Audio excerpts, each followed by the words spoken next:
Row your boat gently down the stream. Merrily, merrily, merrily, merrily, life is but a dream. Row your boat gently down the stream. Merrily, merrily, merrily, merrily, life is but a dream. Come on. Or I can sing.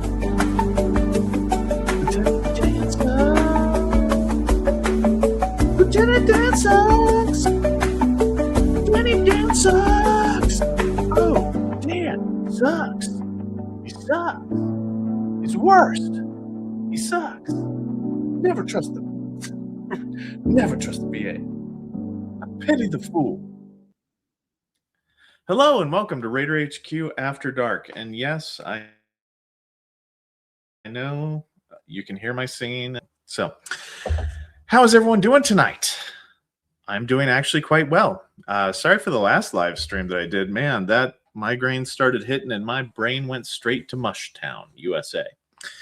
So, we are here for our typical live stream 15 minutes prior, just the way the military made us. But yeah, so I got a lot of stuff to talk about tonight. So we're going to be talking about the most important thing. Real quick, let me turn on some stuff here because I kind of got a little out of my element. Thank you for the support. Luna accepts the birthday gift. And just because you gave a birthday gift to Luna, I'll show you guys a picture of Luna. Would you like to see a picture of Luna?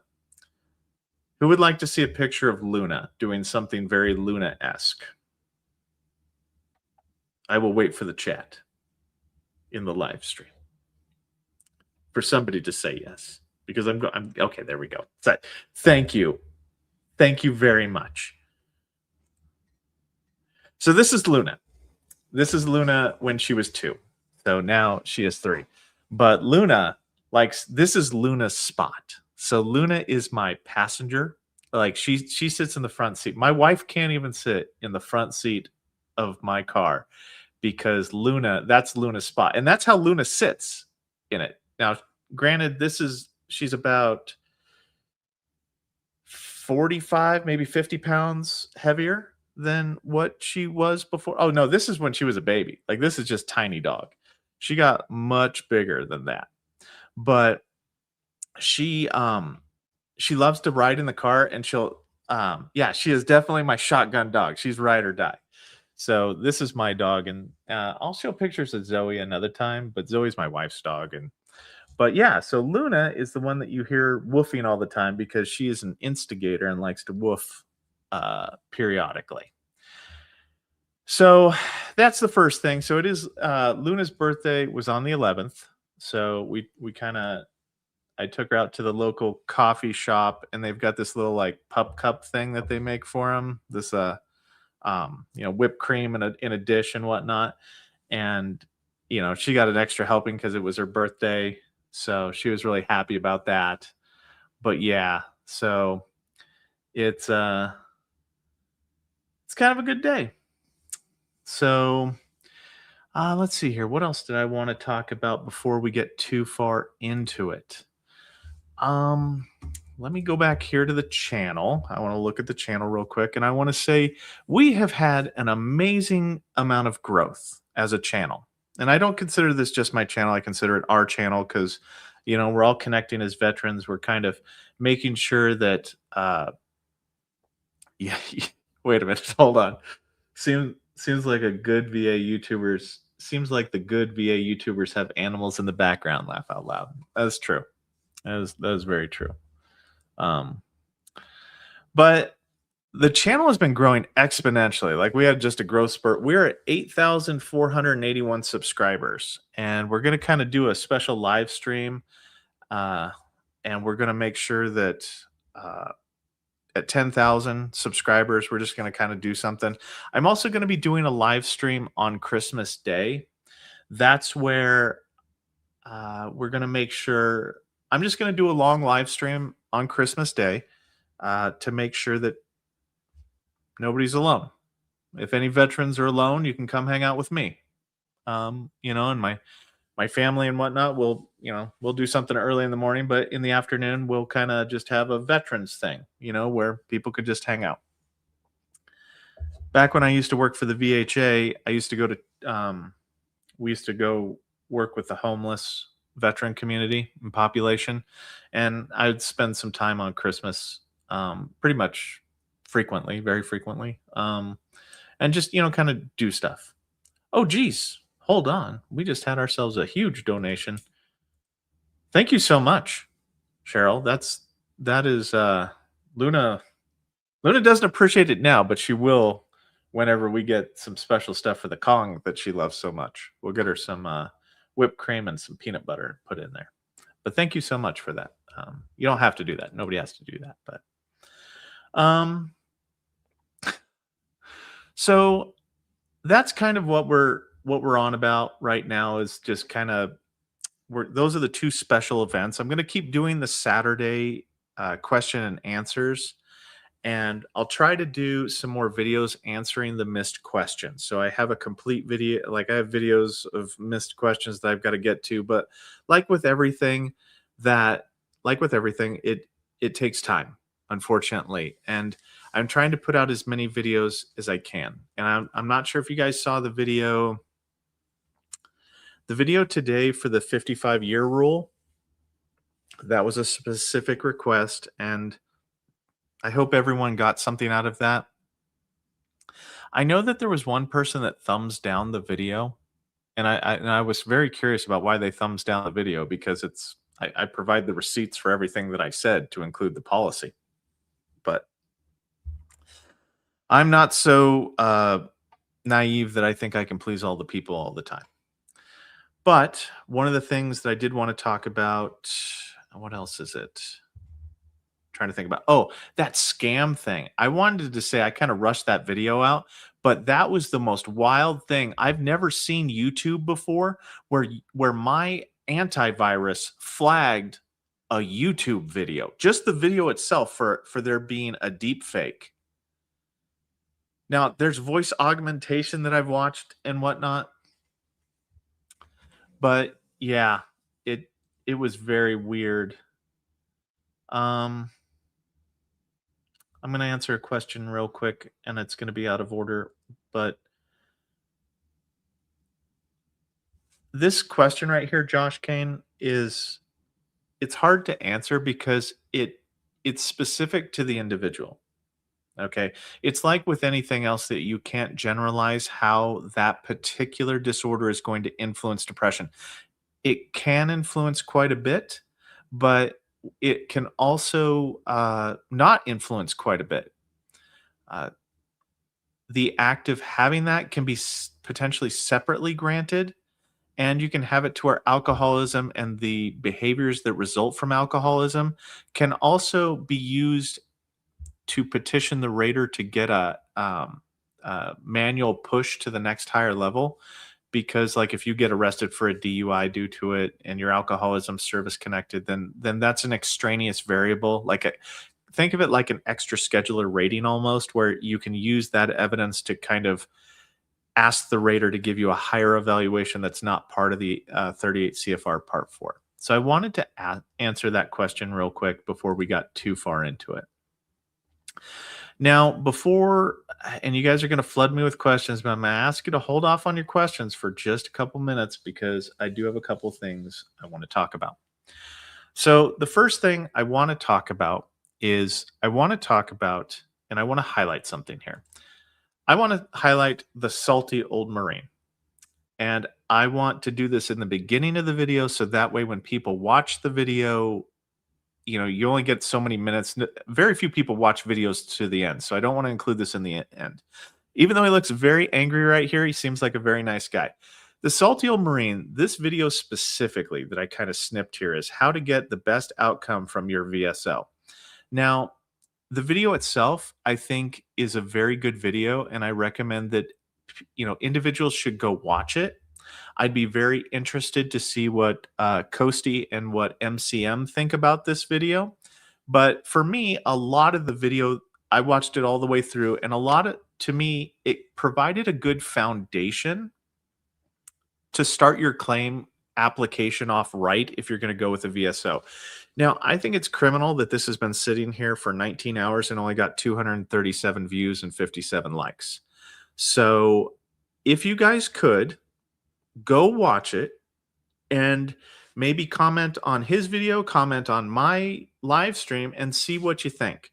Because one of the things I want to do is as the channel grows, I want to point out good information, even if it's not done by me. I want to point out good information, like that's a good video, in my opinion. I'm going to point it out. I'm going to send people there. I have no hubris in this. I don't need to gatekeep information. If I think a video is good, I'm going to recommend it to you guys, okay? But this only has 237 views, and it's common sense. Like, that's one thing I like about the Salty Old Marine is that, him and I are not the same in what the information that we give out, but he gives out good common sense stuff that I'm like, wow, I wish I would have done that video. It's just kind of cool. So anyway, guys, go over there, take a look, check it out. I could link it in the chat, I think. I'm gonna probably do that. So give me just a second here to awkwardly link it in the chat. So that way you can go over there, and we're probably gonna get some sound here. Your wallet sucks, and yada yada yada yada. Well, I'll do my best here. So we'll put it in the chat. But I think that this is a very good video. I'm really interested to see what MCM's take is on it, because if there is one thing that I know, the Salty Old Marine is open to, potential correction, on the spot correction. So MCM, if you see something, go leave a comment, to give a more accurate take on it. Because one of the things that I want to do is I don't want anybody to be demonized. I don't want BSRs to be demonized. I don't want raiders to be demonized. I don't want authorizers to be demonized. QRT can suck it and fall down all the stairs. I don't want VSOs to be demonized, because these are individuals that, you don't want to discourage people. You don't want the people that are your lifeline to getting a good foundational claim submitted, or you don't want them to be just hating their job and hating the people that they're helping. So anyway, I'm just trying to shed light. There's room for improvement in all directions. See the comment above your link, MCM. Okay, so hold on. I'm gonna go down here, and we're gonna try. So give me just a second here. See the comment above the link. I commented on it earlier. It was refreshing to hear what I wish all my veterans knew, and that not everything is the VSO's fault. Was that about the Salties video? Because I hope that you did like it. Okay, now I got to scroll all the way back up and kind of get to my questions here. But so now another thing that I wanted to do is, because we have an itinerary, my friends. So tonight we have a little bit of an itinerary. So if you can hold off on the questions, I do have other things that I would like to talk about. So let me scroll down here. Now, there was a comment that was listed here by Fishing with, I want to say Dea. I'm going to say Dea. I'm going to go with Dea on this one. I'm sorry if it's wrong, but I'm changing the name. And it says, "Hi, Raider. As usual, great stuff. I, and I'm guessing others, are very confused by your discussion of the effective dates on supplemental claims versus claims for increase. Why doesn't continuous pursuit of a claim apply to supplemental? I thought that was its kind of implicit intent. We would love more details on continuous pursuit and how it applies to appeals." Okay. Now I'm going to probably do a video on this, but I did want to address this. I said I would address it on the live stream. And part of the thing is with supplemental claims is that the continuous pursuit criteria, in order to go back in time, like if you took the effort to go back in time and get it continuously pursued from the original claim until the time in which you get it service connected. The rules that apply to supplemental claims fall under 38 CFR 3.2501. And I'll post that in the chat. So 3.2501. 38 CFR. I should probably put that too. 38 CFR 3.2501. And basically what it says is we're only going to go back as far as the date the entitlement arose. And what that boils down to is you had to have a diagnosis.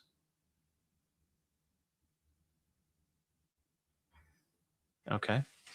Sorry, I'm just reading some of the chats here and it's just kind of flying off. But 3.2501 says the date the entitlement arose. So if during your first claim you did not have a diagnosis of the condition, either before the first claim or during the first claim, then the award cannot go back to that time because the evidence doesn't exist that the condition manifested during that period of time. Think about it like something crazy like cancer. Like there was a time before you had cancer and a time when you had cancer. So it's kind of similar with that's how black and white the VA looks at supplemental claims. So there is no need to continuously pursue a claim if before or during the first claim there was no formal diagnosis that was rendered and or observed in your evidence. And that's the reason why effective dates can change in a supplemental claim, because 38 CFR 3.2501 specifically has a clause in it that says either the date the entitlement arose or the date of claim, whichever is later. So if the date the entitlement arose happened before the claim happened and you were just denied for, like, let's say element 3, there was no nexus between how you were claiming it and the diagnosis, then the supplemental claim can go all the way back to the original effective date should be in the first claim. So either the date of claim or the date, the ITF. But if you didn't have a diagnosis during that first claim, then it can never go back to that unless there's a clear and unmistakable error. Oh, the knees. Eddie, the knees. Do you want to know why the knees are such a pain? And there's a reason why I'm easing into stuff is because there's 6 different ways that the knees can get rated. And VBMS doesn't do a good job of explaining why certain times 5260 and 5261, which is limitation of flexion of the knee and limitation of extension of the knee, there's no real good way to explain why sometimes as the limitation gets higher, the system will flip it from 5260, which is limitation of flexion, to 5261 to limitation of extension. I don't understand. It's very hard to explain. So, yeah, I've done the video twice. I just never posted it because I sounded like a raving lunatic, because there's 6 different ways that you can have it claimed and none of it ever really makes sense. Will I do the video? Yes. I might actually, after lessons learned, I might actually chunk it up a little bit and just actually go with talk about limitation of flexion, limitation of extension, and instability, is those are the 3 most common knee conditions that get rated. And then I'll talk about 5258, 5259, which are the semilunar cartilage disabilities. Those are a little bit more intensive. And then I'll talk about I want to say 5055, which is the total knee replacement. I could have that DC code off, but no, Mr. Ray, you're just in time. Good evening, everybody. So and Mr. Ray, this is Luna's picture. So I'm just going to keep Luna's picture up while we do this. So, Bob, I initially claimed chemicals and was denied. Okay, that's because chemicals, it's too vague. It would be like saying exposure. I then showed exposure to a certain chemical and was found connected, except the letter showed connection to chemicals, not specific chemical. Hmm. Yeah, that's very weird. I'm going to try to go through the questions. We'll talk about exposure a little bit. I like Doc Shelley's never trust the VA. I mean, I never trust anything. I'll be honest with you. I never trust anything. I mean, I double check everything. I'm looking down at the questions. I got to find a way to fill the time, so we'll just kind of talk to ourselves.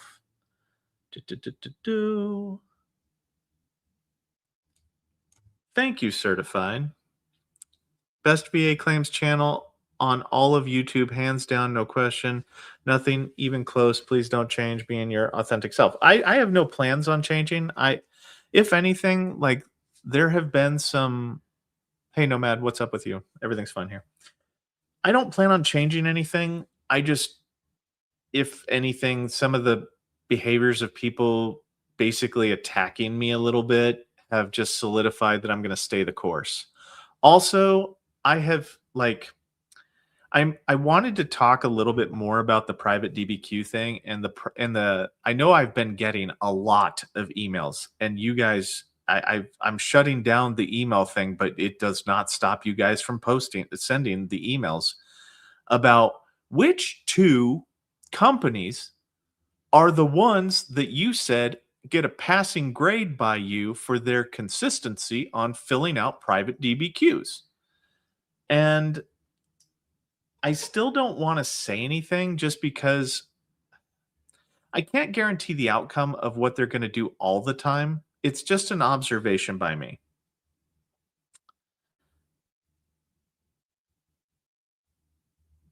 Okay, sorry. Phishing, that's right. So if you continuously pursued the claim and you had a diagnosis during the original one, then the effective date can go all the way back to the original date of claim. So yeah. So, and I'm sorry, it's like having ADHD all the time, reading comments, watching it scroll, and doing all the stuff. But so I've been receiving a lot of comments, a lot of emails about the two companies, and I don't feel comfortable saying anything, but I will say that they are not large companies. If that helps you out with anything, the two that I have observed that do the process right, and I, I'm torn. Okay, so guys, I'm torn because I don't want to endorse anybody, but then again, it's like veterans are screaming for, having private DBQs that are accurate. I don't know. So I don't know what to do on this, guys. I guess is what I'm gonna say. I might put a poll up if you want me to put them out. I'll say one of them I've already said before. I have already made the statement before on one of them. The other one I have not spoken about directly. But the larger companies are not doing them right. Like I'm getting emails of maybe 7 to 10 a week for larger organizations that complete DBQs that are not getting them right consistently. Either legally, they are not satisfying the legal requirements in order for the DBQs to be sufficient, or medically they have lost their minds and they're just saying the weirdest nonsense that gets it thrown out because it's conflicting, you know? And yeah. And she's a sorry. Squirreled there for a second. Somebody had said your dog is your co-pilot and I was like, yeah, she is awesome. But yeah, so basically I don't know what the fatty liver. Wait a minute, Chevy bow tie. You better take that back. You better take back fatty liver. You guys are going to trigger me. I'm going to be in a PTSD trigger fest. So yeah. So let me get to a few more questions here. Let me scroll down. Hi, Raider. Just want to say thank you for everything that you do and to give others some good news. Submitted a appeal for sleep apnea and was denied a couple years ago on Tuesday. Called on and Josh Kane called on Thursday and getting a CMP set up. Well, good.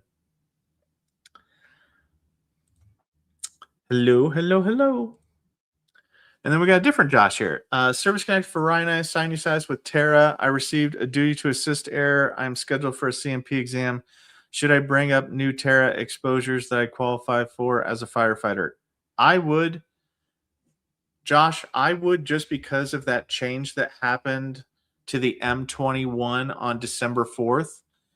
Even though that change happened on December 4th, the VSR and Radar are bound to have to follow them. So if you submit evidence based upon you being a firefighter exposed to specific chemicals and you show alternative evidence supporting that you specifically would have been exposed to it, then that will help your case. It can't hurt your case in any way, shape, or form. How long is too long for a personal statement? Anything longer than a page. Like, you should be able to tell, like, it is not Dickens. Okay. You are not getting graded on it. You are honestly just literally trying to identify this is what this statement is in reference to. So, left total knee replacement. This is the gist of what I need to tell you is this is a buddy statement or something like that. And then just give me the facts. This is where you can find it. Okay. Like, and this is going to tie into some things. I am going to do a personal statement / evidence video tomorrow in which I talk about what is persuasive, both in like private DBQs and both like personal statements, buddy statements. Whenever you guys submit evidence and you're referencing it or you're trying to do a personal statement to kind of collect everything into a manageable, digestible format, you need to make sure it is both manageable and digestible. It has to be concise, short, to the point. Okay. If you're trying to tell me, the Raider, that you are trying to claim obstructive sleep apnea due to weight gain caused by mental health disorder, okay, what do I need to know? Well, I need to know a timeline. I need to know, okay, I was diagnosed with major depressive disorder on this date. At this date and time, I weighed this much. After I became diagnosed at the at the Raider HQ VA Medical Center on this date, I started receiving medications. My weight was this much at that date and time at that location. At here, I gained 50 pounds, or over the span of 6 months, I gained this much weight after being diagnosed with the mental health disorder. Now, at this time, my behaviors, I began to notice that I was overeating. I was having excessive amount of caloric intake due to no reason other than uh due to sorry, MCM made me giggle. Due to no other reason other than, the fact of my behavioral, like you put a bag of chips in front of me, I expect to eat two, I clear the bag, breach and clear. And just give me the facts in a timetable so that way I can line up and I can reference that. Okay, so where was his? Okay, so he said he went to Raider HQ treatment here and he was that much weight. Let me look at that date and time. Okay, yeah, that matches up. That lines up. That tracks with the authenticity, credibility, validity statements. Like, that's how Raiders are reviewing the evidence. You make a claim, I'm going to try to corroborate that claim. The better you are at explaining the facts. I gained weight. My body mass went from this much here whenever I was first diagnosed to this much here on this date and time. And as such, I gained a certain weight. And once I became over this weight, I started to have sleep apnea symptoms or whatever's true for you, right? So yes, have a timeline, but weave your evidence in there. This is something I've said in a lot of videos. You've got to weave your evidence in with your chronological statement. Because here's the thing. If you can explain yourself, and this is important, we're holding all questions. If you can explain yourself in a competent way and reference evidence accurately, it shows you're a good reporter, right? That you can accurately report your own evidence. When examiners see that, they tend to believe your statements a little bit more because you're an accurate reporter. You're not delving in the speculation land, you're delving in facts. You're saying, hey, look, I don't know what the conclusions of this are, but all I can do is report the facts. I was this weight. I maintained this weight over a number of years. After I became, I started to have these symptoms of depression. I went to treatment like I'm supposed to. And then they diagnosed me with major depressive disorder. And then I just kind of, things got worse. And when they got worse, I'm just giving an example. Okay. I'm not saying that this is the way that you should do it. I'm just giving you an example of how this would be a powerful thing, not just to me, but to examiners also. So, I weighed this much and then I weighed this much. And this is what I did to try to relieve the weight. Like I found myself unable to work off the excess calories that I was, intaking due to overeating or due to whatever. And I couldn't do it because of my physical limitations of X, Y, and Z. Right. So this is kind of a cause and effect thing. You're giving a testimony that is one part the evidence, right? You're telling the tale of your evidence, but you're also basically validating that you're an accurate reporter to the examiner. Have you ever went to an examiner and it's like they just don't listen to you?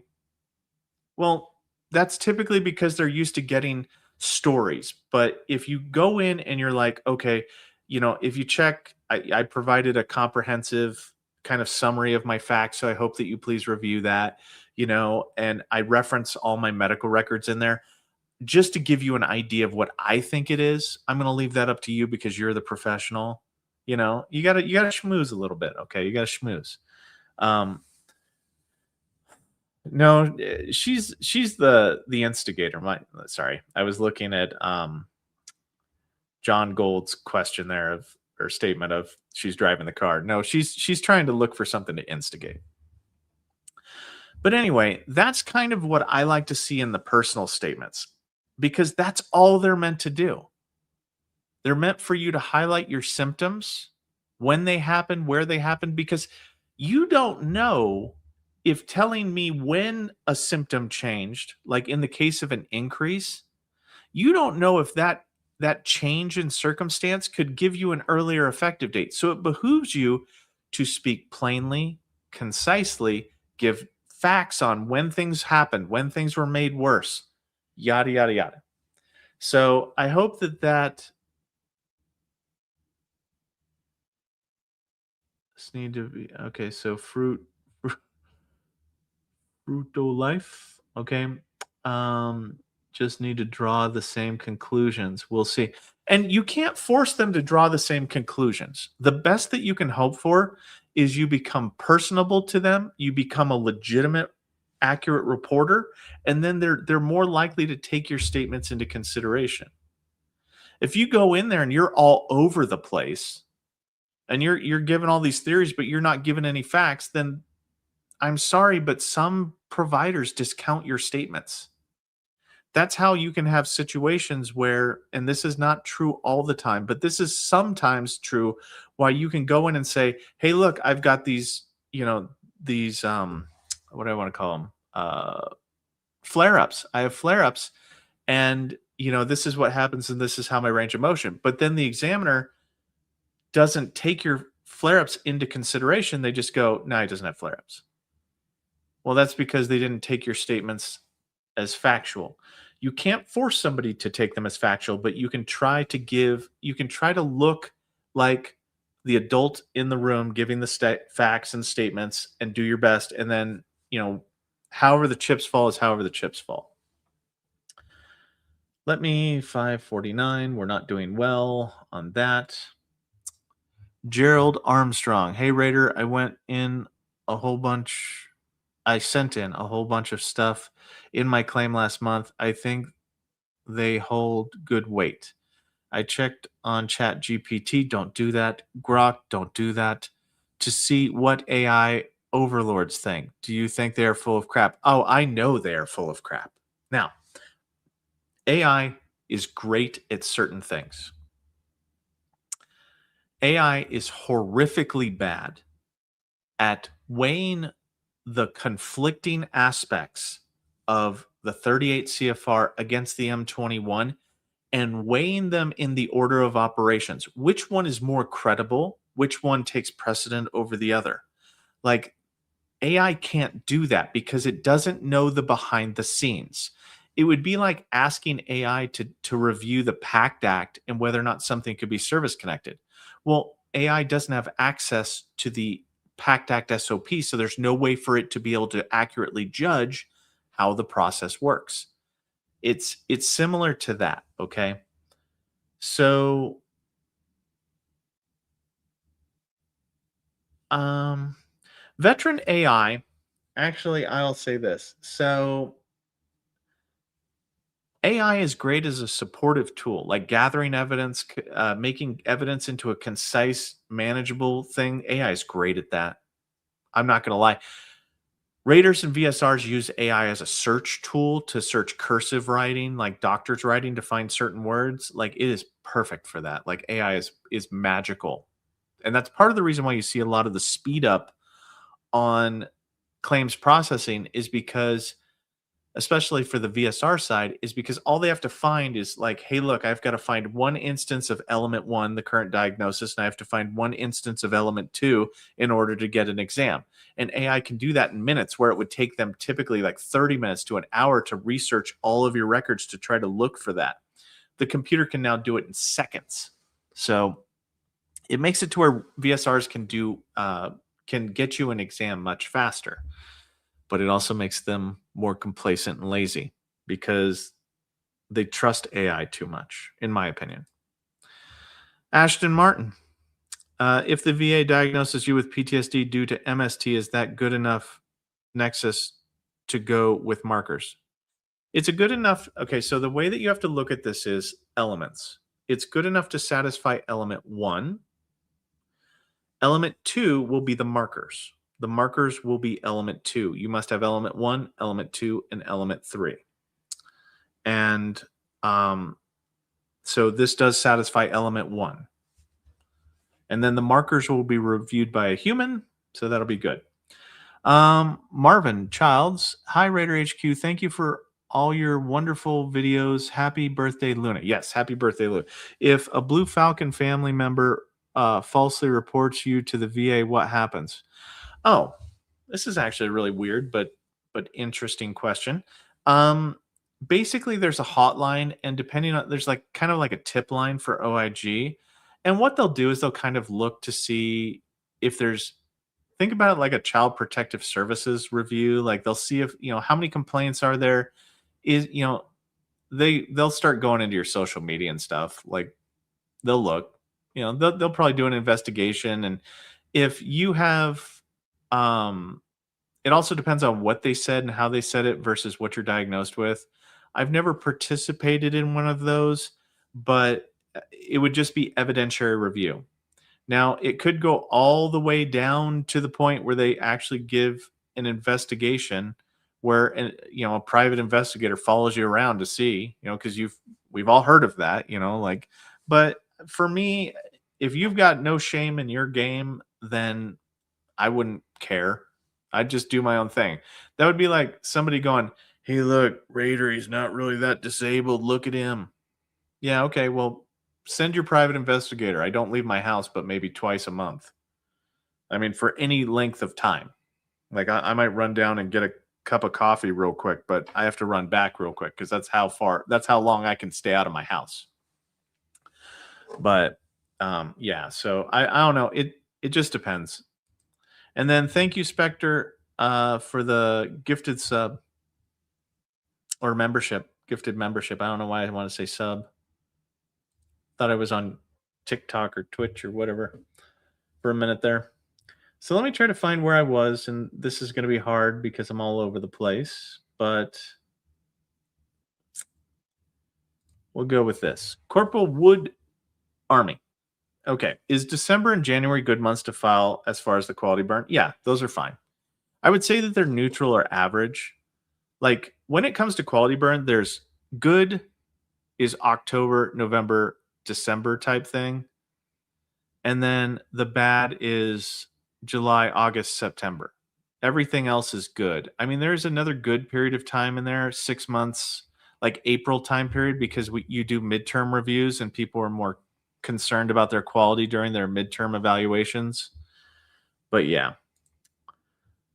Josh Kane. Also, I wanted to ask, I claimed lower back and shoulders, but they didn't show up except as increase for my neck injury on my claim that I submitted. Is that normal? No, that's, I mean, that is not normal, especially if you claimed lower back. I mean, you probably got a newer, okay. Incompetence or inexperience. The two eyes is what we were probably dealing with. So that's not normal.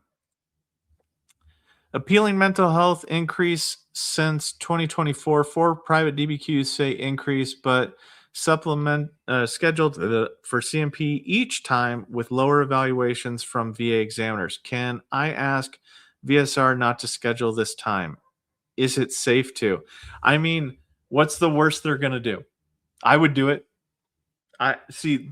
Fortune favors the bold. Okay, as long as you're respectful and you're like, hey, look, this, and this. But I would make this suggestion. If they give you another examiner, right, a CMP examination, if they disqualify this, do a higher level review and ask them to specifically identify where in your private DBQs going back in time to 2020, what was wrong with each of them. Specifically ask the DRO that. Can you specifically report to me what is wrong with them? I might even put that in the 0996 form that I submit for the higher level review is, DRO, could you please, before, like when you review before we have the informal conference, can you please specifically cite to me the deficiencies for each one of these DBQs so I can take it to my doctor and have it be remedied? Okay? Like, this is insanity. And you're going to make me go nuts, okay? Luna, JDOG4201 says hi. Okay, she's snoring. You've never been as tired as a Great Dane that has slept all day. But you're like MOS 69 Hotel. You are going to like this comment's going to kind of send me off on a tangent here because the disqualification of DBQs is out of control. Okay. Hold on, Luna. We gotta substitute something here. This is what, like, if you want to, like, hey VFW, hey DAV, hey, if you guys got a moment to hear just a little bit about the advocacy that we would want is I would like you to advocate that anytime a private DBQ is disqualified, that a long form narrative has to be done and explicitly state in the rating decision what specifically disqualified it. Specifically. Each and every time. And if it's not done, then it is a critical CUNE. That's what I want. Like, that's King Sixburg. Nice of you to be here. I'm glad you're here. Happy first time.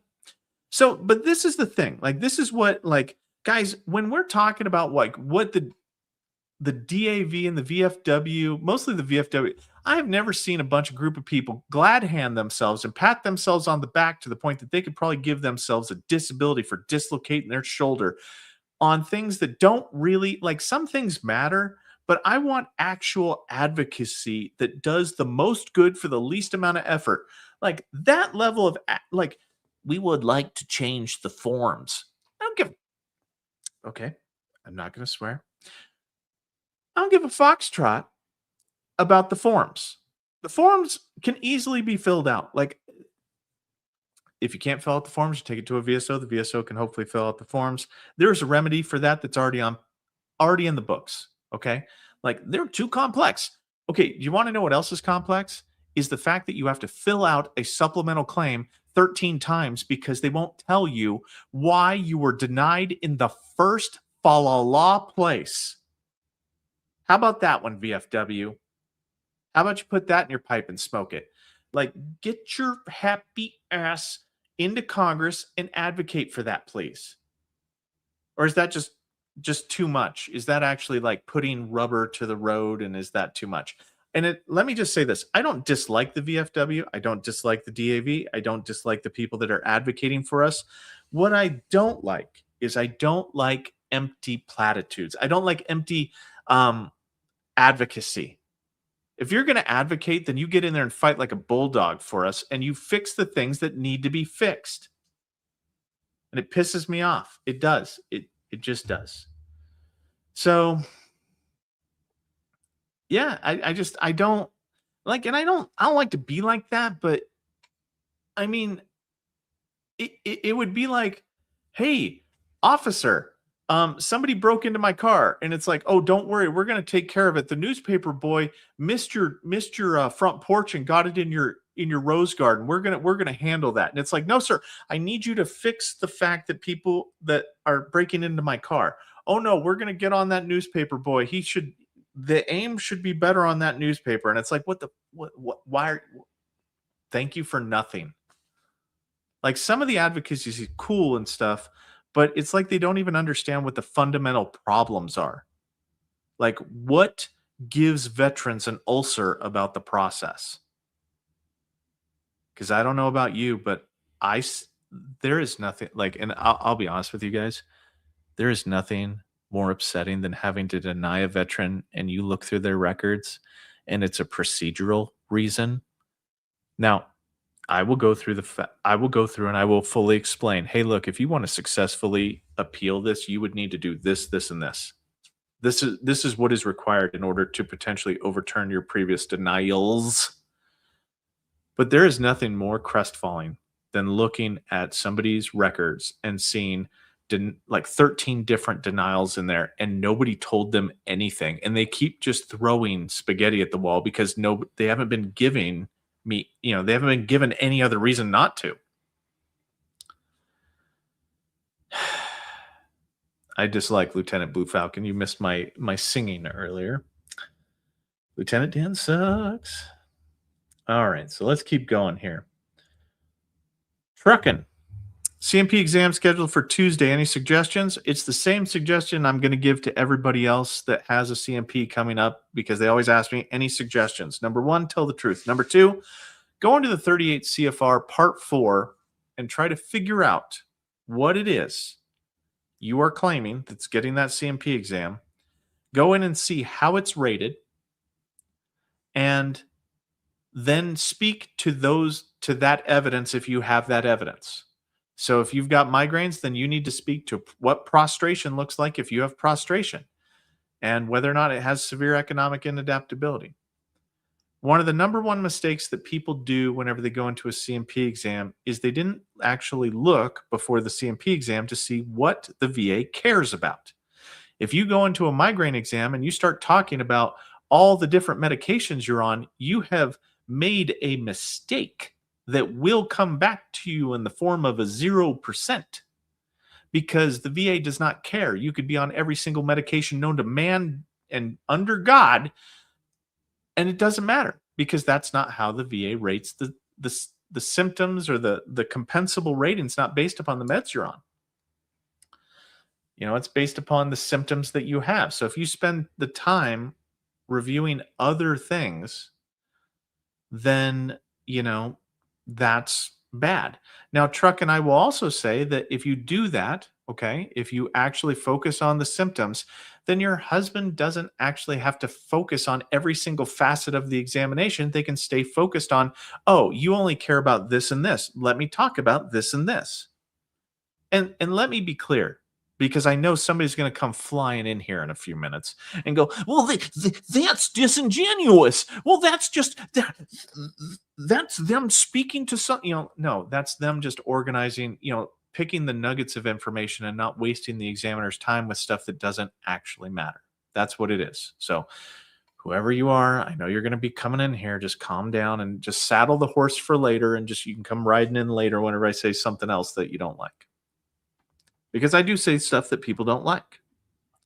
because they're like, why do you tell people that? That's actually swaying them to change how they were going to act.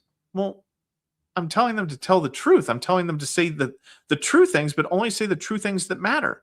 Don't focus on the things that don't matter, because then the VA will lower your rating because you spent 19 out of the 22 minutes that you were in the examination talking about stuff. I almost said the S word, but yes, stuff that doesn't matter. It's getting harder and harder not to swear. I swear a lot in my real life, but I know that a lot of you guys got kids and stuff, so I'm trying to curb it just for that. Truth or Dookie? Love the name, by the way. It's a three-parter, guys. Thank you for everything you do. Long question. Separated 2020.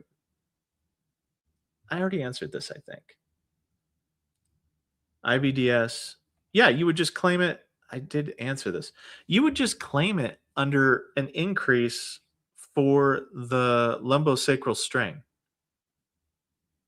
And yeah, the radicular. Okay, so the way the spine works, okay, is you would claim an increase for lumbosacral strain. Diagnosis doesn't matter for a spine condition. You can have lumbosacral strain, you can have IVDS, you could have degenerative disc disease. It doesn't change how you're rated. Spine conditions are primarily rated based upon range of motion restrictions, but you would claim an increase for the lumbosacral strain, discuss your bilateral radiculopathy, of which you can have 5 separate lower extremity ratings per leg if the fact pattern matches up. And then you don't file direct service connection. No way on earth, no way under heaven, because sciatica is typically associated with a spinal condition. So it's already already established. So I hope that helps.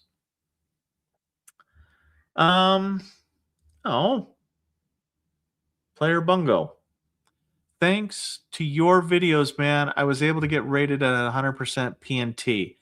Now, Player Bungo, I'm happy that you might want to give me some credit on that, but it's the evidence that you had that got you to 100%. Okay, I'd love to take the credit for it. I'd love to say that I carried you up the mountaintop and set you down on top of it and it's all me, but that's not true. And that would be disingenuous to say so. I might have helped you organize it a little bit better, but I'll tell you what, your evidence and you, the veteran, got yourself to that 100%, okay? But I appreciate the praise, but I can't take credit for it, okay? John, watching from my sleep study room. Oh my gosh, I will put you to sleep soon, John. Just don't worry, I got you. I've had sleep apnea since 2009 and getting an updated diagnosis before I file secondary. Happy birthday to your doggo. Oh, I should put her back. Yeah. She gets upset when she's not the center of attention. And I guess happy birthday, George. I missed that somewhere, but George, if it's your birthday, happy birthday.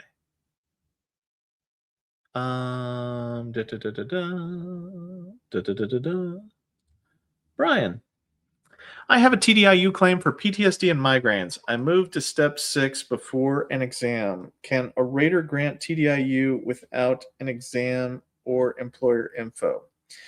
They can grant it without employer info, but they need the exam. It would be a clear and unmistakable error if they granted it without the economic impact assessment. Let me see here. Yeah, why not hit the like and subscribe button? That would be cool. And if you're not subscribed, subscribe. Yay. Who's this jackwagon putting? Oh, that's me.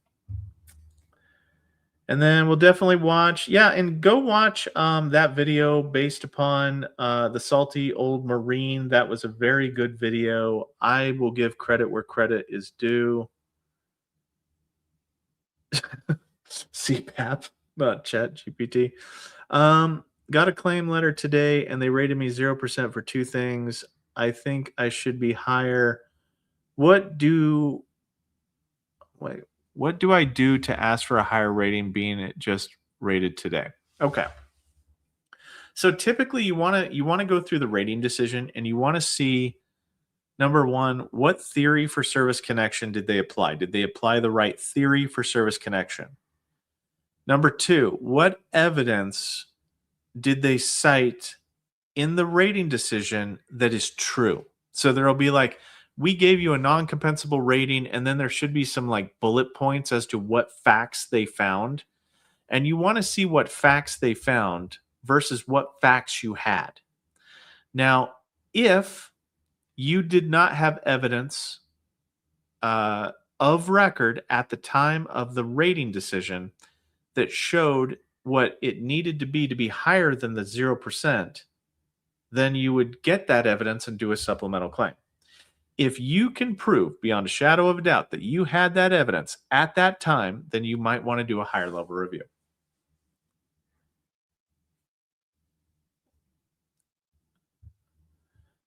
Oh my God. Hold on. I want to see this.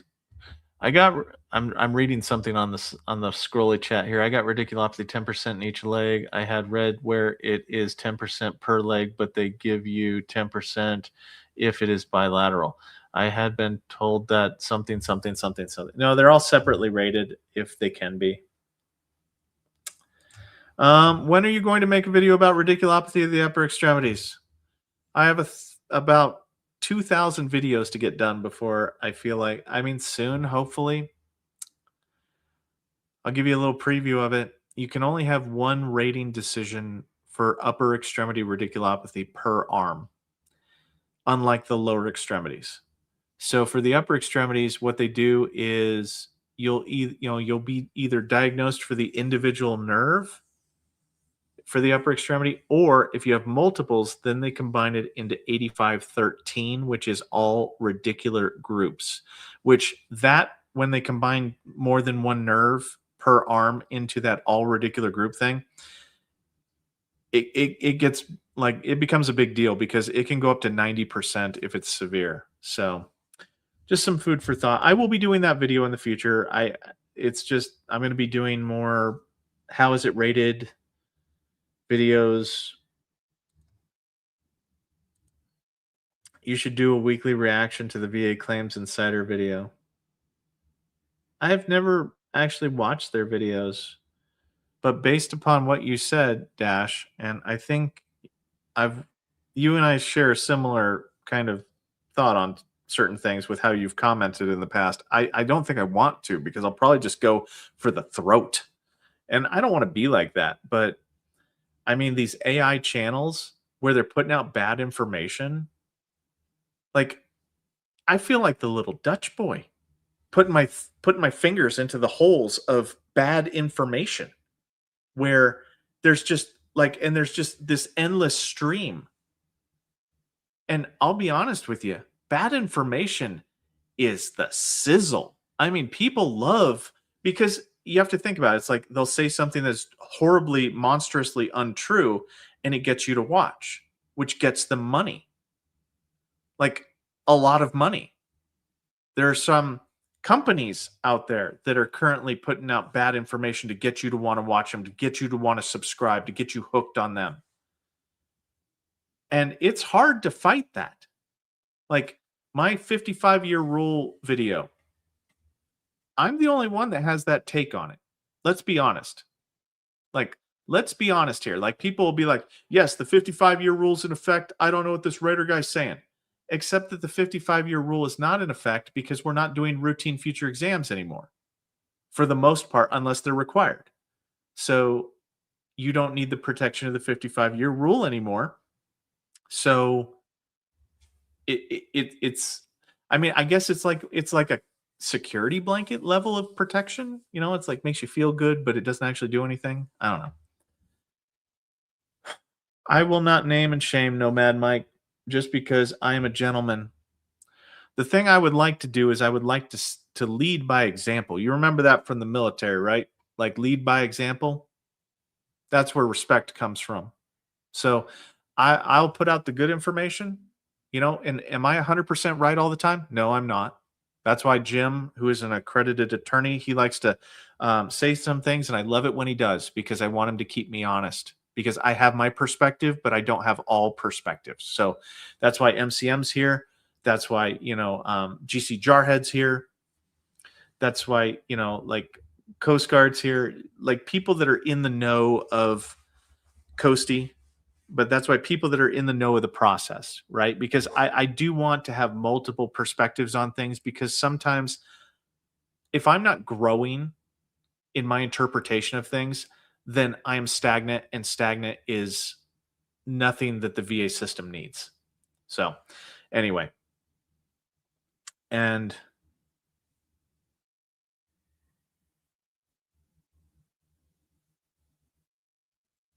uh, I mean, I like the CivDiv stuff. I mean, I saw that comment down there. It flew by me though, and I'm trying to stay where I'm at, so I'm not going to address it right now. But I do like the CivDiv stuff, and as you can tell, I'm not a big like show my face kind of person, and I don't do the stupid, and I consider it stupid, but the the shocked face stuff. I don't know why it weirds me out. I can't do it. It's my anxiety disorder. It won't let me do that. I'll probably never show my face to you guys just because it weirds me out. But yeah, but there's a psychological factor to it. People click on videos whenever there's like a human face reaction. You do. Like, let's not lie. But I just don't, it's not my thing. But I mean, he puts out good information. He supports this channel, so I mean, I'm cool with it. I Rare just wanted to share some good news. Resubmit Tuesday. Guys, okay, yeah. I got that one. Sorry, I'm trying to get through the questions. I'm probably going to be here for another 30 minutes or 45 minutes, just because I need to figure out where my daughter is because she hasn't come into the studio yet, and old daddy's gotta figure it out. Somebody's gonna be in the doghouse, and it ain't Luna. Okay, Johnny B watching and listening here in Korea. Thank you, Johnny. Thank you so much for all you do for us, learning so much. Thank you. That means a lot. It does it, and some people say that, like, hey, look, this means a lot. I just, for me, like, I like interacting with you guys. The weekly live stream is actually social interaction for me, and I need that in my life. So I'm just trying to get see I'm just trying to, I like putting out the information. And I like the fact that, for as much as I was complaining just a few minutes ago about how there's all these AI driven channels that seem to be popping up that are just shooting off with the weirdest nonsense that I've ever heard in my entire life, there are channels out there that are doing good, right? Nobody knows everything. And if you think they do, then I've got a bridge for you. I don't know everything. Like, I will not talk about pension. I will not talk about the BVA. I will not embarrass myself by explaining to you how I don't understand how those two functions work. Right? I stick to what I know, and I give myself good boundaries, and I say, "Hey, look, that's the extent of my information." But there are good channels out there. And Dwayne Kimball has helped a lot of people. Him and I, and I've said this, Mr. Ray and I have talked about this. Uh, I don't share his business model, but I share his advocacy for veterans. And I like that about Dwayne. Dwayne is a great advocate for veterans. He puts out videos and he does his best. And I like that for him. He's here, and I can kind of feel like it's a business, but he's also here for the veteran, right? And that's what I want. I want people that are here for the veteran, because he's a veteran himself. I mean, I can't say bad things about that. The claims that I have been denied look like some rookie copied and pasted some nonsensical BS that was relative throughout the denial as summary. Okay, Bill, you're going to see that because of the short form narrative. And I've done videos about the short and long form narratives. The short form narrative is where they utilize the least amount, like VBMS will blow in the minimal amount of information required to get the job done and rate the claim. Amateur or less seasoned RVSRs raters, they won't add to it because they don't feel confident in adding to it.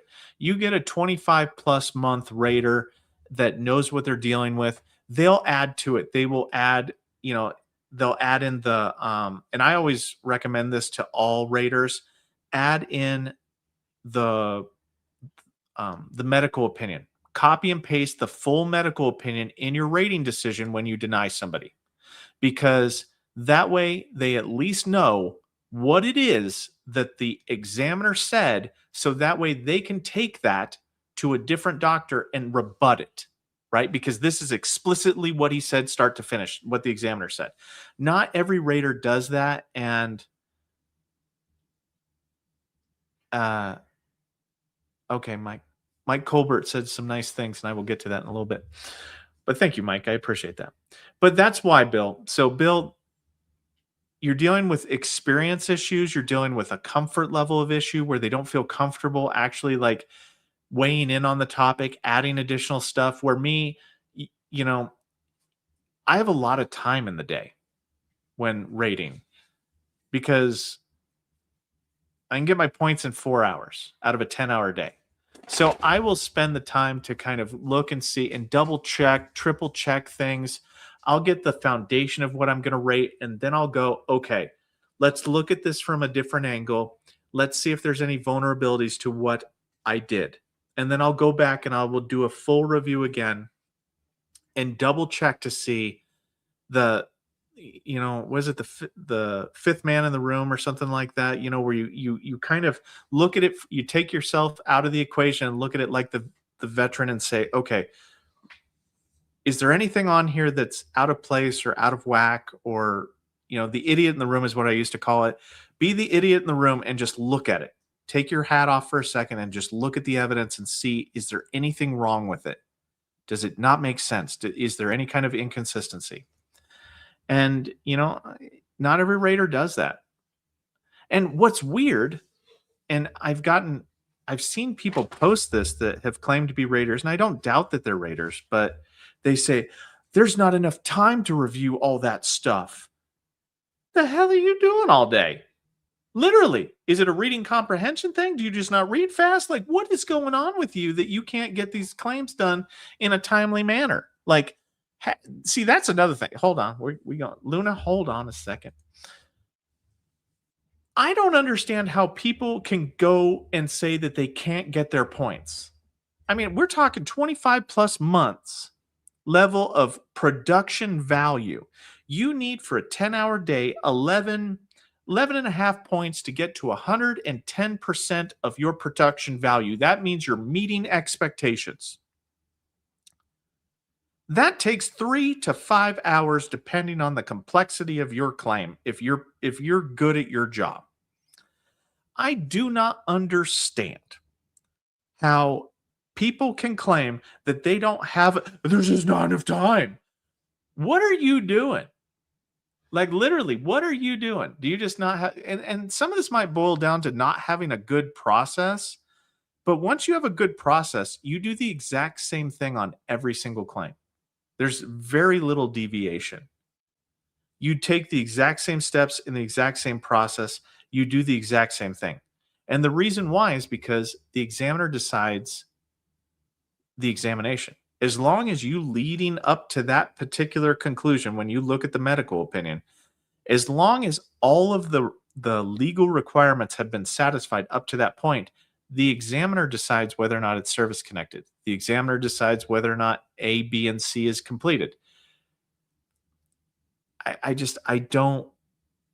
don't get that statement of there's just not enough time to research anything. Like, that was the big thing that a lot of people came at me with for the raters don't have time to look at people's social media.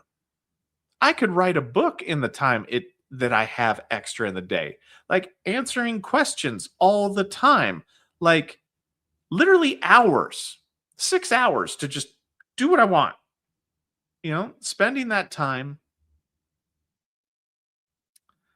uh, sorry, I was reading something in the comments, but spending that amount of time to just do additional research, to double, triple check, to make sure that your claims are perfect, right? 6 additional hours in a day to check and double, triple check that your stuff is perfect. How do you not have that? How do you have any lack of time? Like, but I don't know. I'm trying to figure out why people feel like that. Now, I'm not going to toot my own horn and say that everybody can perform to my level. I should not project my personal process, my personal experiences onto other people. And that's true, right? I shouldn't do that. But what I am saying is that people that get trained well, people that have a functional understanding of the process, speed comes quickly.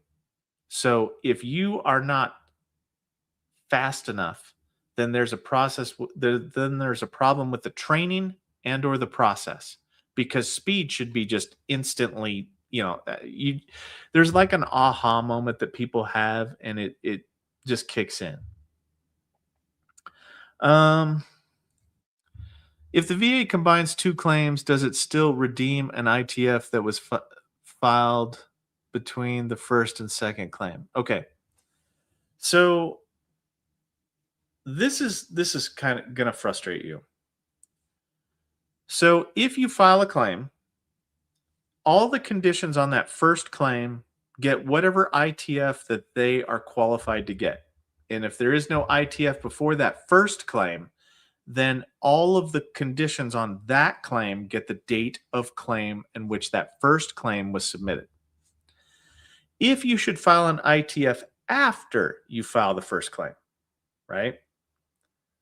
Like on 10/25. So let me actually just use your example. So for the first claim, all the conditions on the claim dated 9 of 2025 would get the effective date of 9 of 2025. Basically, unless there's some kind of caveat where there's like one of them has an increase and we're going to use a different means to get an earlier effective date. But by default, they should be, every condition on that 9/25/2025 gets the 9/2025 effective date. Now, all of the conditions that are claimed on 11 of 25 would get 10 of 25, whatever the date is, as the effective date for everything within the second claim. That's how that works. Intent to file, John. ITF is an intent to file.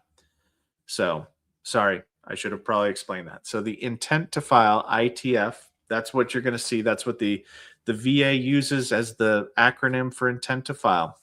So, for your analogy, the first claim, everything on it would get the effective date of 9 of 25. Everything on the second claim would get the effective date of 10 of 25. So that's how that works. I put in a whole comment on your older video. Rater discussed lay evidence and the best ways to submit to strengthen your claim. I did a video on that. I did videos, Desert. There are videos about how to strengthen your claim, how to strengthen your evidence. And I'm sorry if you guys ever, like, if I ever use an acronym and you guys ever don't understand it, just call it out. There's no dumb question here. I will answer that. I'll try to keep an eye on the scrolling chat. Let's go back to the most important person. And I'll have you know that Luna knows that she is a person. Okay. Like, she knows she is a person, and she will fight you in the parking lot if you disagree with her on that.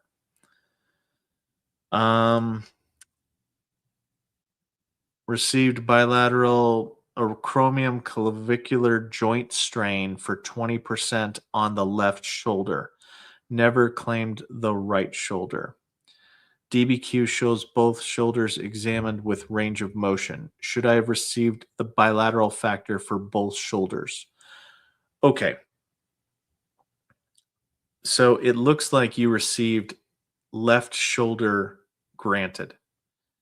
If you never claimed the right shoulder, or if the medical nexus was not favorable, the medical opinion for the right shoulder was unfavorable, then this was a lazy rater that didn't separate and say um, left shoulder AC joint strain is what they should have rated it as.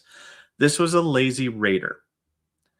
So, in order to win the right shoulder, you would have to have an event in service. Well, it depends on what theory you're going to try to grant it under.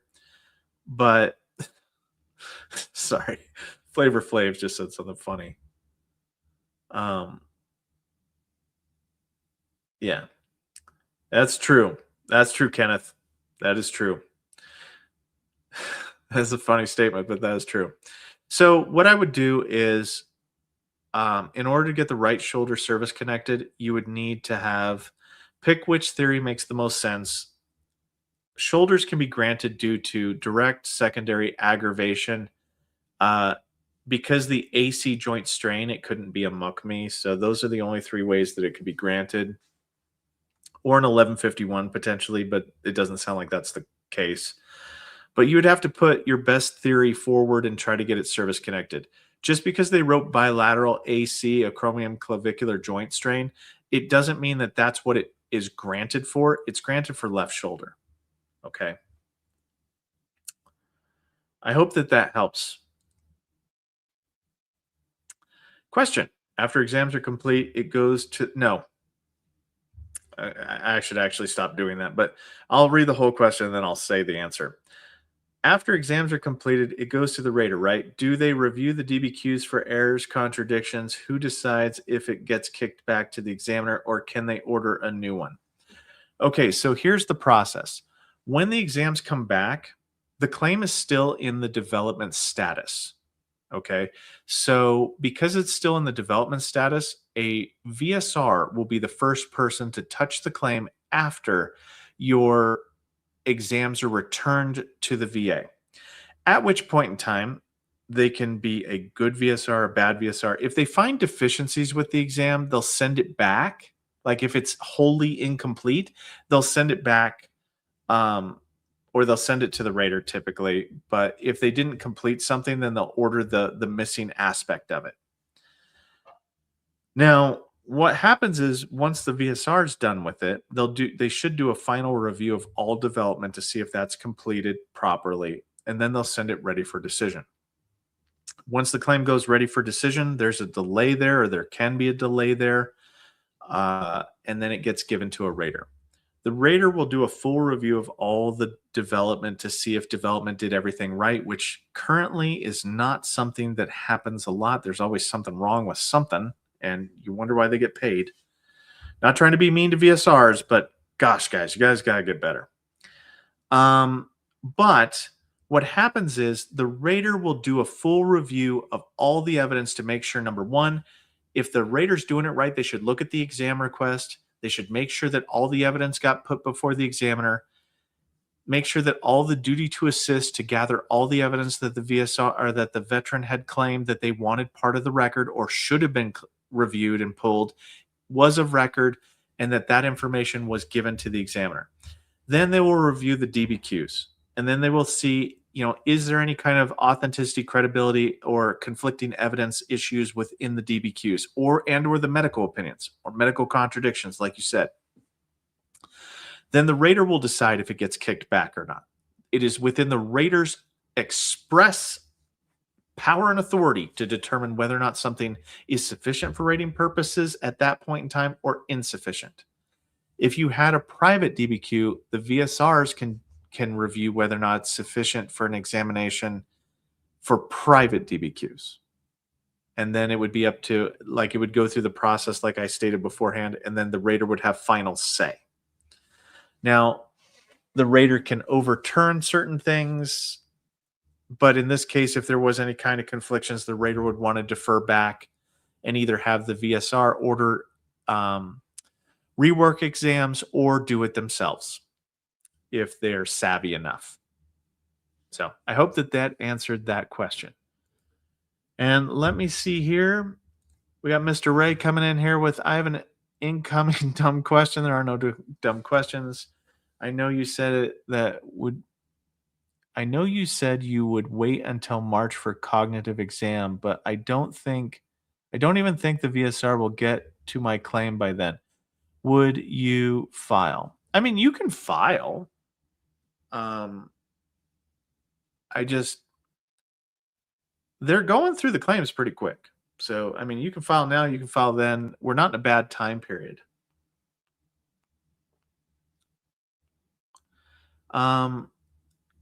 Johnny Rambo, I would like to say that the shoulder is one of the most difficult range of motion joints because it's a synovial joint. It's one of the most difficult to get above 20%. And the reason why is because you cannot lift your arms. If you put your arms down by your side, you cannot come up higher than a 45-degree angle to get it above 20%. I know I said that a little weird. Let me rephrase that. If you had your arms at the position of attention, right, directly by your sides, you cannot raise them forward in front of you or to the side at a higher than 45 degrees from your body.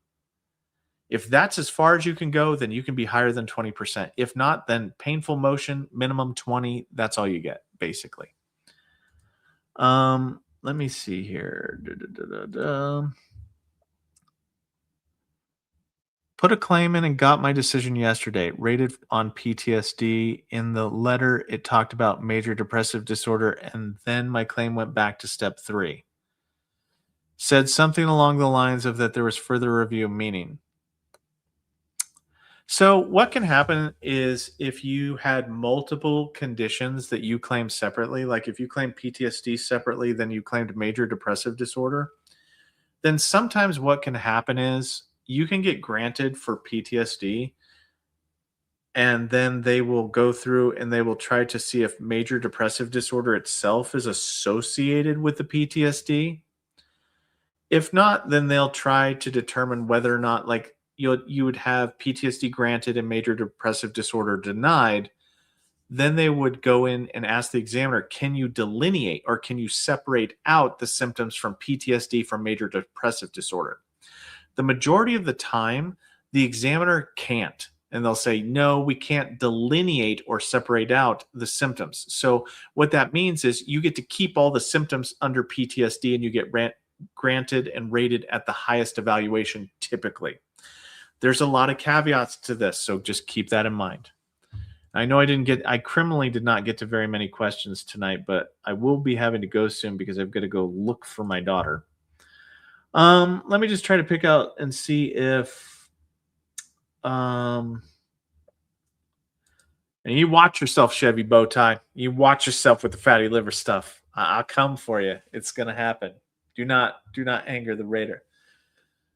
Sitting here with you is amazing, but if you say fatty liver again, I'm going to come. I'm going to break you. It's going to be broken. Sorry. Okay. Okay.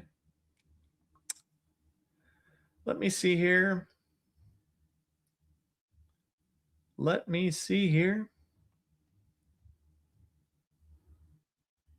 I'm looking, so looking.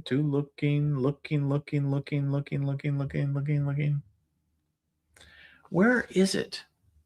Trying to find something right now.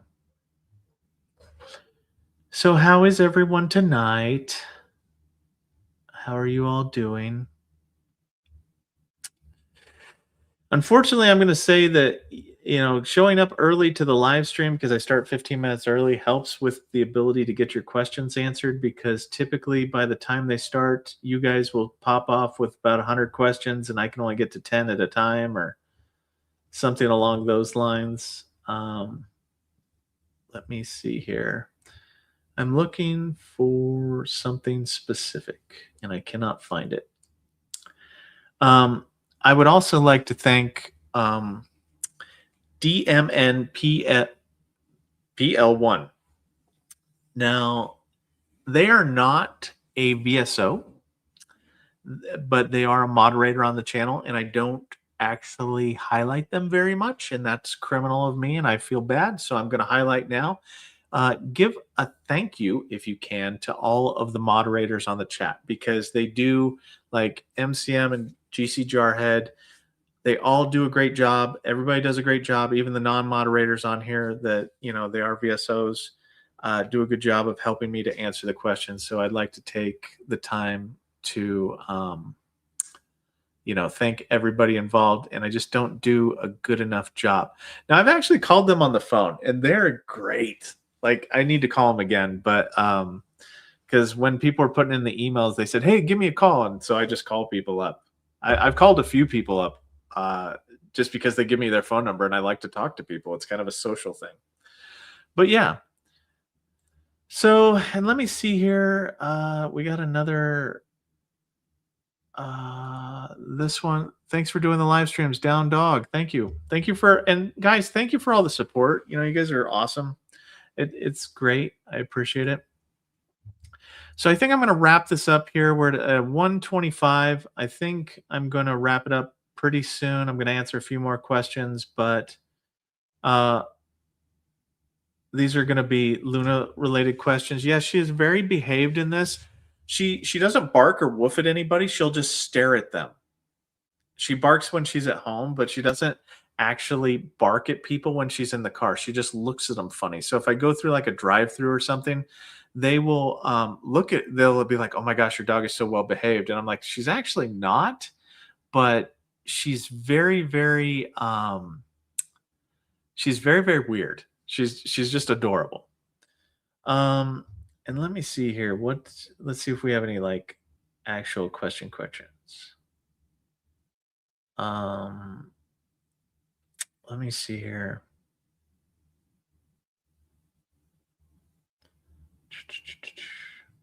Got a lot of AI comments in here. Let me see here. Social media, yes. I'm gonna skip to the end and answer some later on questions. I think this is a very good question. Like, there's a lot of clickbait out there, but I did find it alarming that my Norton antivirus just went, "Hey, look, you don't want to touch anything associated with this YouTube video. The links look sketchy. Everything looks weird. Beware, be cautious." Because I took a screen, because for whatever reason, Norton antivirus, you can't take an actual snip of the alert. You have to take a photo of it. It's kind of weird. Actually upset me. Yeah. And I mean, like, we're kind of talking about other providers and whatnot. Like Dwayne Kimball, yeah, I mean, he's good. He's helped a lot of people, and he has helped a lot of people. And I don't think that one person helping I don't need to be better than another person. More people putting out good information is good for the community. What I fear though is I fear these AI channels, and I fear these I don't mind if somebody wants to start their own channel and they're just coming up and they're trying to do good, and you don't have to be a raider. You don't have to be a VSR. You could be a VSO. You could be anybody. You could be an average person. Right? Cuz think about it. I'm no more special than any of you. The only thing is I've had training, I've had experience. Like that's the only thing. And the manual, for the most part, everything that's open to you, the veteran, is what I use. I just interpret it based upon my experiences. Right? So I've had like a crash course in Japanese, and now I can speak Japanese, and you guys are just learning it. But like that's why like the Civ Div, I'm actually impressed that he knows as much as he knows, because it's hard for people that have never worked the job before to have a functional understanding of a lot of the information. Nobody's perfect. I'm not perfect, but he does a pretty good job. So that's why I'm like, "Oh, wow, that's pretty cool. Respect." And not every channel has to do the same thing, right? Like Veterans Info Tap. Like he goes through a lot of the information, and he's cool. He puts out a lot more political information though, like a lot more of that type stuff. And there's a market for that. Like there's value added for that. Like I was saying, the Salty Old Marine, which give him another plug here. The Salty Old Marine is another one. Like him and I don't put out the same video content, or when we do, it's from a different perspective, and sometimes different perspectives are good. The Salty Marine too. I like his stuff because he's putting out different stuff than me, but it's from a good place and it's good. Combat Craig's videos, yes. Like Combat Craig's videos, and I'm going to scroll down here all the way to the bottom. There's a lot of questions tonight. You guys are going to hurt me whenever it comes to reviewing this stuff. But yeah, Combat Craig's videos, which I can't. Okay, yeah, there we go. Like that kind of stuff. And I know that it was kind of mostly backed by prior raiders and whatnot. Like there was an entire team behind that, but the information was good, right? Like Combat Craig's channel grew because the information was there. And that's what okay. I don't know how to say it. Okay. I'm going to say this in a way that there's different niches. And I think that certain people, like the Salty Old Marine has his niche, right? And if he plays to his niche, he's great. Like it's great. It's like me. If I play to my strengths, then I'm good. If I go if you had me talking about what was it? Pension management. Okay. Like if I was talking about pension, I wouldn't know what I was talking about. I'd be just absolute dog crap gibberish.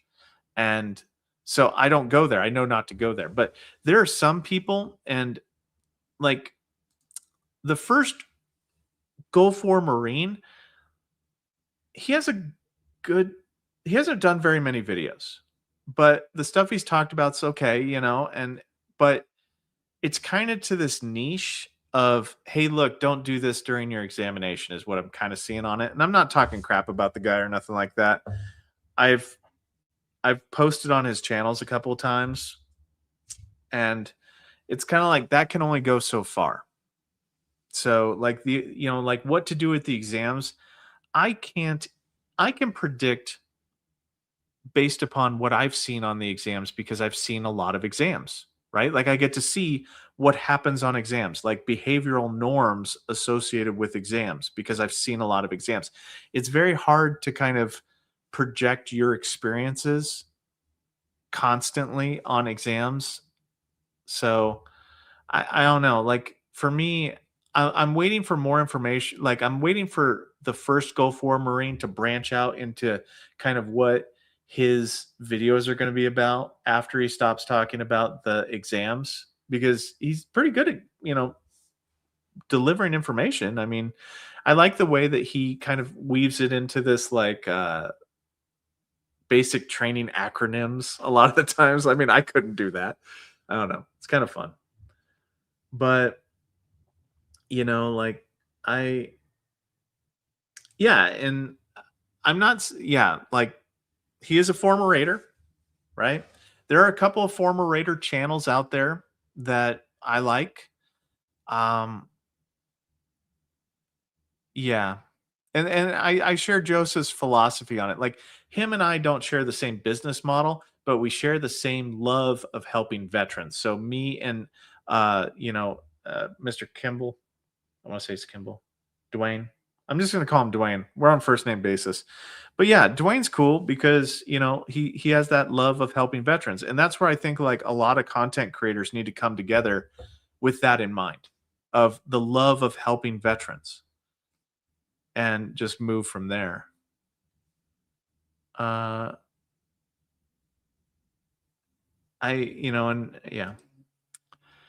feel like the difference between your info and others is that yours is applicable to real world issues for these folks. Others are kind of just opinionish.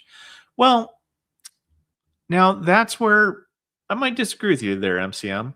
I think that if a lot more providers, if they provided the receipts, like if they went into the M21 or the 38 CFR and they provided receipts, I think that they would find that the validity of their videos would go up, right? Because I try to do that as much as humanly possible. is that I think that uh, somebody said something um, that is interesting to me. But I think that, like, a lot of people, like, if you're gonna tell somebody something, show them. That's why the how it's rated, I like to get yeah, my videos are 40 minutes long at times, and I know, guys, that's insufferable. I know it is. But these are not made to be entertainment. These are made to be educational. So, some people are here for entertainment, and that's fine. I'm not gonna, go poo-poo on somebody else because their channel's entertainment. But I'm not waving around $100 bills saying, "Hey, look, this is how you get more money." No, I'm here for the science, I'm here for the process, I'm here for the logistics and fairness of it. Other people can be here for different reasons, and that doesn't make them a bad person, and it doesn't make their channel a bad channel. But I'm just saying, like, more validity to prove your point. Show your work. If you're gonna say something, especially if you say I'm wrong. If you say I'm wrong, please show me where I'm wrong, because I'm not against corrective criticism. Where if you show me that I'm wrong, I will adjust, fire, and become better because of it. I have no shame. You should have seen me in training for being a raider. I'd ask any question, and they'd be like, "Gosh, man, can you stop asking questions?" I'm like, "I need to get this right. I will ask any question. I will correct me if I'm wrong." Who? No, you. You're the one. You're the one that's watching me on 2 times speed. I should get notifications of that. And it's fine to watch me on 2 times speed. It's fine. Just speed it up, make it half as long. Um, we were talking like Xterra Health. So my thoughts on Xterra Health. Hmm. I'm not playing favorites, but I love the idea that they're going to do a nonprofit thing for veterans when it comes to doing they have a plan for income based, and I hope that they do this. I hope that they follow through with this, but doing low to like some kind of affordable, no cost DBQ and medical opinion option for veterans that lack the means to do it. I'm all about that, and I would, if that were something that whenever that gets fleshed out, I will be looking at that and seeing if I throw my hat in with that, because I would not mind joining with a nonprofit organization in some kind of supportive capacity. I'm not going to tether myself to somebody, but something that actually genuinely helps veterans, but I'll be scrutinizing it quite heavily. So it's a little premature to say one way or the other, but any kind of thing that can help a veteran and it actually is altruistic in nature, then I'm for it. Um, and no, you didn't imply that somebody else was a bad person. I'm just um yeah. No, it just has to do with like, why are you watching the video? Are you watching the video to learn something, or are you just here because you like the person and you'll listen to anything that they say? Are you here for the clickbait? Did you get baited? Because sometimes that can happen too, where you get clickbaited. I'm guilty of it. Um, yeah, but see, Rudy, that's one of the problems though, is that whenever I provide stuff, people go, "That's not true. That doesn't happen. That's not true." Like whenever I think I'm one of the few people that have ever talked about long form narratives. Most people don't even understand that that's a thing. And it weirds a lot of people out because they'll be like, what you'll see like people that act, what they'll say is, "This is the truth. If they didn't put the evidence on your rating narrative, then it didn't happen. Higher level review that, you'll win." That's not true. That's not true at all. That is not anywhere based in fact. That is where superstition, and because the VA is horrible at communicating, it has created this, well, this happened to me, so that must be the standard, where people try to reverse engineer the process and coincidence becomes causality. Oh, well, this happened, so that must be true. Well, or it could be due to this other thing that's completely unrelated. And it's just frustrating to me. Yeah, the mental health and the sleep apnea one just keep getting bigger and bigger and bigger.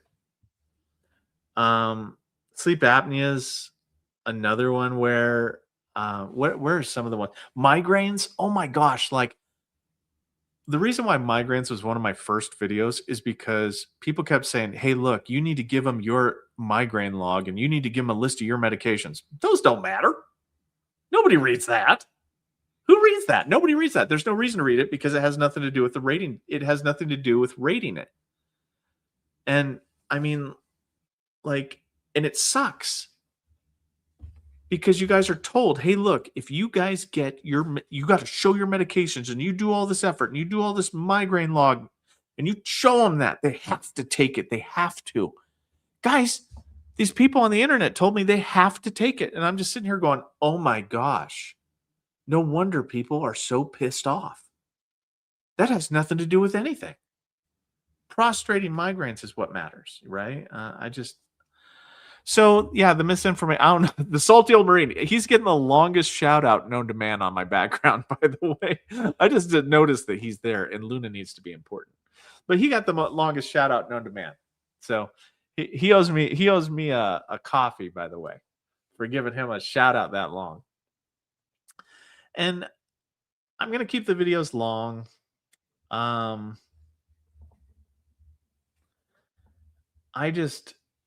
don't know. I'm going to be in the doghouse for how many of these videos for answering your unanswered live stream questions. I'm not doing well at getting that, but there has to be a compromise, my friends. So those videos might come late. Yeah, then that's not true, people. Literally, I mean, it's like if somebody came to your job and you're good at your job and they tell you none of that has to do with your job and you're like, "But I do the job." But I do the job. Why what are you talking about? Like this is the thing I do every single day, type thing. And we do hold on. Hold on. George said the most important thing of the stream. Luna needs a coffee endorsement. This dog, look at this. I need Sarah McLachlan playing in the background right now, playing In the Arms of the Angels. And would you two give a coffee sponsorship to this dog right here? Just for pennies on the dollar and coffee on the pound, you two can sponsor a Luna. I need that. I need that. Because I don't know. I think a coffee sponsorship would be, it's kind of like on my bucket list of things to be like, because it has nothing to do with it has nothing to do with claims companies. It has nothing to do with DBQs. So nobody can say that I'm playing favorites, right? A coffee endorsement would just be something that's, helping fund the channel while also potentially getting coffee to veterans. Last I checked, veterans like coffee. So, the Luna Coffee Company. In the paws of the Luna. Yes. In the paws of the Luna. Coffee for Luna. Yeah. You too can help support a Luna. And I keep saying her name and she keeps waking up looking at me like, what's going on, Daddy? What's going on? What's going down? Uh-oh, we got a new member here. FF Wrench. Thank you for becoming a member. Luna appreciates it. So Luna's going to be the mascot of the channel. Luna is she's my Scooby-Doo. Raggy. Luna Brew. Yeah. Nightshade. She is the night. She's hilarious though. She has the weirdest personality you've ever seen. And I don't know if like if you guys have ever had a Great Dane before, but they like to hug you. Like they like to get on their hind legs and put their arms on their shoulders and just hug you. Like, I don't know. It's the best. If you've never had a Great Dane, you should get a Great Dane. Purebred Great Dane if you can. They're great apartment dogs. They're great house dogs. They're great all around dogs. And she also scares the crap out of people. Zoe's worse though. Zoe's my black and white Great Dane, and she terrifies people. People go running from her, and she loves it. But so right now, as we are talking, as we're wrapping this up, let me go back here to the studio and say that we are at 8,495 subscribers currently.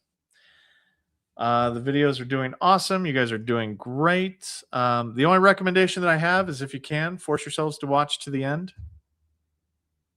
The videos, it helps for some reason. I don't know why it helps, but it does. I'm not down on the YouTube algorithm, but I don't know how any of it works. But if you guys comment, subscribe, hype, do all that kind of nonsense, it gets it out to more people. Oh, they are not great lap dogs, Mike. You need to stop. Like, I think I have a non-service connected disability or two just from my dog thinking that she is a lap dog. Like, I have blacked out before because she started doing CPR on my chest because she wanted to go outside. Like, I was sleeping, she got up on the bed, started doing CPR on me, and I nearly died. Yeah, that happened. So we got to watch out for the Luna. And she does the staying alive beat with it too. So she doesn't just go one little jump. She's like boom, boom, boom, boom, you know. But anyway, guys, that's about all I got for you tonight. So looking forward in the future, we're going to be talking about, and I got to write this down, but because if I don't write it down, I won't remember it. We're going to be doing some more evidence review. I know that there's going to need to be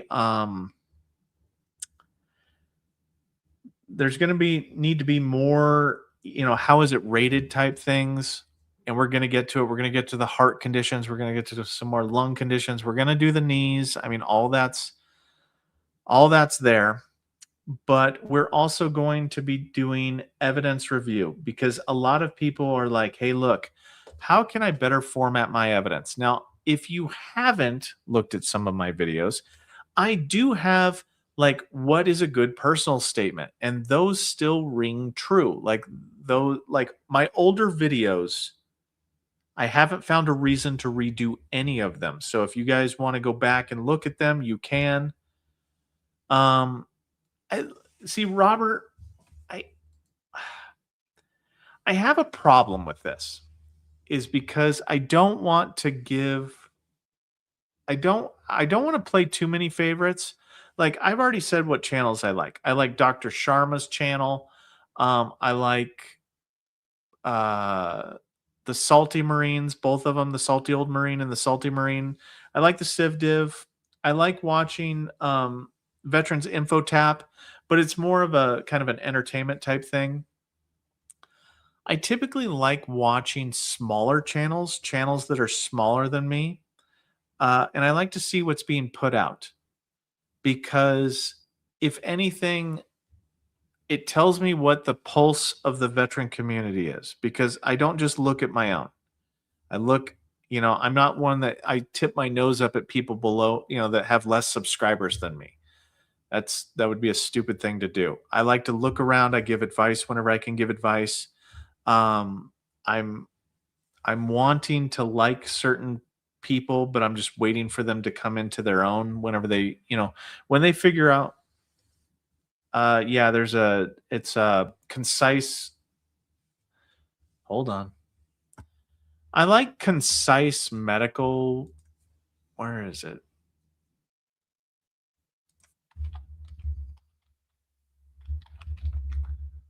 I can't find it right now, but I haven't subscribed to it yet. But wait, let me go back to my thing here. Let me find it.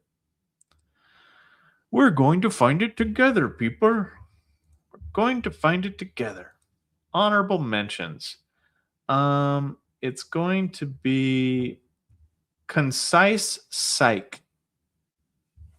So I like that channel just because of the mental health stuff that's discussed. I like it. It's a good channel. I like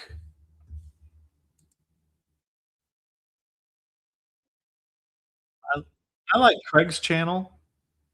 So lifestyle changes, or no, I like Royal Rock. I was watching Royal Rock's videos a little bit. He's trying. I mean, there's I'm waiting for him to come into his own too. I like lifestyle changes, even though lifestyle changes hasn't put out a video in a while. I like that. I like supporting people with smaller channels.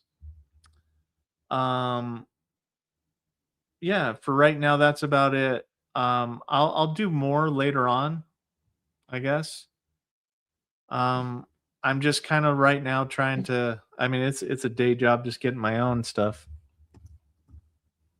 Raider is animated. I am animated. Uh oh. Uh oh. What is it? What is it? Why are we woofing? Do you hear somebody? Okay. We had to get one in. She's got to get her birthday bark in. Well, anyway, guys, we're almost getting up there to the 2 hours. So do me a favor before you go, watch Salty's video here. Okay. This one, how to get the best outcome from your VSO. Because I honestly think that that'll help you guys in establishing, like, if you're not savvy enough to submit the claim yourself and you're going through a VSO, these are some no nonsense tips that I really think that you guys can, get some solid advice from. Not every single one of them might be a banger for you, but you might have some tips or tricks in there that you yourself have not used. And I'm kind of jealous of Salty for doing this video because I wanted to do it. But anyway, Luna would like to thank you from the bottom of her heart for all the support, the birthday support. It has fed her ego, so I might sleep easy tonight because she's a very nervous dog at times. So, and then we're working on that okay, what hold on. I want to see this. I missed something. I think I missed something up here. Cash one, cash. I think I missed the question and I can't find it. So we'll have to get to it next time. But anyway, guys, that's about all I got for you tonight. Thank you all for watching. Thank you all for listening. Thank you all for liking, subscribing, and hyping. Raider and Luna and Zoe out.